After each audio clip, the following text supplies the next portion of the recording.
Fellas, we should talk about this. A mechanic long ingrained into Monster Hunter is the weapon resistance system, where melee weapons receive a resistance to physical attacks and ranged weapons get resistance to elemental attacks. In theory, this is a reasonable mechanic. Let's say I'm fighting a Rathian. If I stay close, she's more likely to throw out a physical move, since those are close ranged. While if I stay far away, she'll probably try to fireball me, which is visually an elemental attack. The idea is to encourage you to position within the optimal range for your weapon, rewarding you by taking less damage from the attacks more likely to be thrown out against you. However, this system crumbles insanely quickly when we consider the existence of monsters who effectively only attack with physical attacks, such as T-Rex or Dosh, and some who primarily use elemental attacks regardless of range, like Kirin. This itself is already a turnoff that the system shouldn't be tied to the idea of an attack being elemental or physical, but it could work. But in Wilds, this system has completely lost all meaning, and it feels at its worst now with Gog. Effectively, all of Gog's attacks are considered elemental.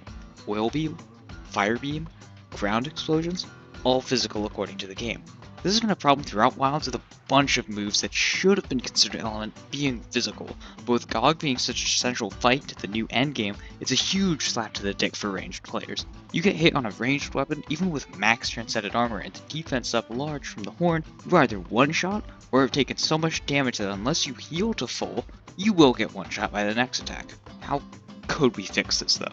I think for one, completely scrapping the system would be best. The underlying idea is to encourage proper positioning, but the weapon's effective range already does that as much as possibly could.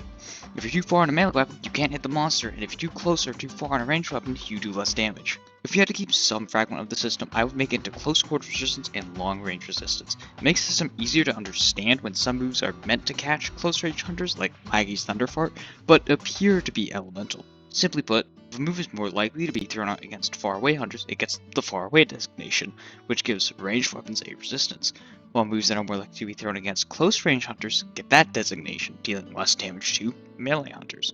I still think removing the system would be better, since Capcom seems to be basing the damage of new monsters based on the melee experience with a disregard for the ranged weapons. But as it stands, this system makes me scared for an endgame DLC system with bloated numbers that lead to ranged weapons being near impossible to enjoy for the majority of ranged hunters.